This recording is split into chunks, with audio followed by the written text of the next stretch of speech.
জিনিস বিক্রি করে অনলাইনে টাকা নিয়ে ব্যাংক অ্যাকাউন্ট বন্ধ হলো ব্যবসায়ীর।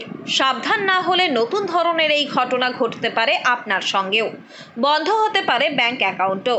এমনই অনলাইন পেমেন্টের জেরে বিপত্তিতে দত্তপুকুরের এক ব্যবসায়ী।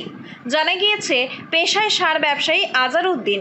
দুজন ব্যক্তি তার দোকানে সার কিনতে আসেন। প্রায় 40,000 টাকার সার কেনেন তারা। এরপর অনলাইনে 39,500 টাকা পেমেন্ট করে টাকা মেটান।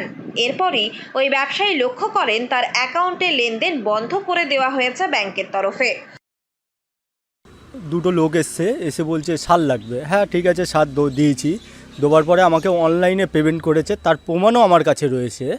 তা উনি টোটাল মাল নিয়েছে 40,000 টাকা সামথিং। আমাকে ও 39,000 কত টাকা 800 কত টাকা দিয়েছে, অনলাইনেই দিয়েছে।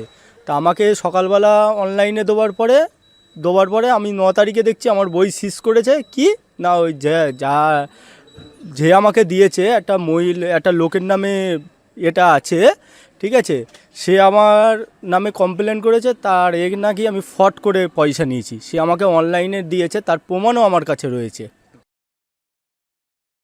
বিষয়টি নিয়ে ব্যাংকের দ্বারস্থ হলে তাকে জানানো হয় ওই দুই ক্রেতা তার বিরুদ্ধে অনলাইনে প্রতারণার অভিযোগ করেছেন, আর সেই অভিযোগের ভিত্তিতে অ্যাকাউন্ট ফ্রিজ করা হয়েছে ব্যাংক থেকে। ঘটনাটি জানাজানি হতেই চাঞ্চল্য ছড়ায় বামনগাছি ছোট জাগুলিয়া এলাকায়।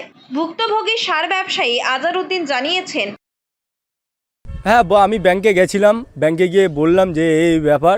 ব্যাংক আমাকে বলছে তোমার নামে একটা ডায়েরি হয়েছে, সেই কারণে আমাদের বন্ধন ব্যাংকের হেড অফিস থেকে বন্ধ করে দিয়েছে। আমি নিজে ব্যবহার করেছি ওই টাকাটা আমি দেখতে পাচ্ছি, কিন্তু কারুকে দিতেও পাচ্ছি না, নিতেও পাচ্ছি না। টাকা ঢুকছে। হ্যাঁ, মনে হয় এসকামি করেছে।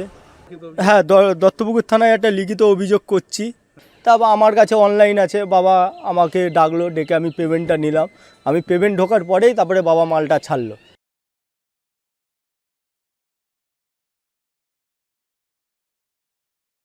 বিষয়টি নিয়ে দত্তপুকুর থানায় লিখিত অভিযোগও দায়ের করেন আজারউদ্দিন।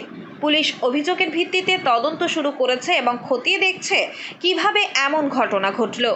ব্যবসায়ী মহলের প্রশ্ন, একজন গ্রাহকের অভিযোগের ভিত্তিতে খতিয়ে না দেখে এত তাড়াতাড়ি ব্যাংক কেন এমন সিদ্ধান্ত নিল? তদন্তে দোষ প্রমাণিত হওয়ার আগেই অ্যাকাউন্ট বন্ধ করা কতটা যুক্তিসঙ্গত তা নিয়েও উঠছে প্রশ্ন। তবে অনলাইন লেনদেনের ক্ষেত্রে সতর্ক না হলে এহেন বিপদে পড়তে পারেন আপনিও, তাই হন সাবধান। উত্তর 24 পরগনা থেকে রুদ্র নারায়ণ রায়ের রিপোর্ট, লোকাল 18 বাংলা।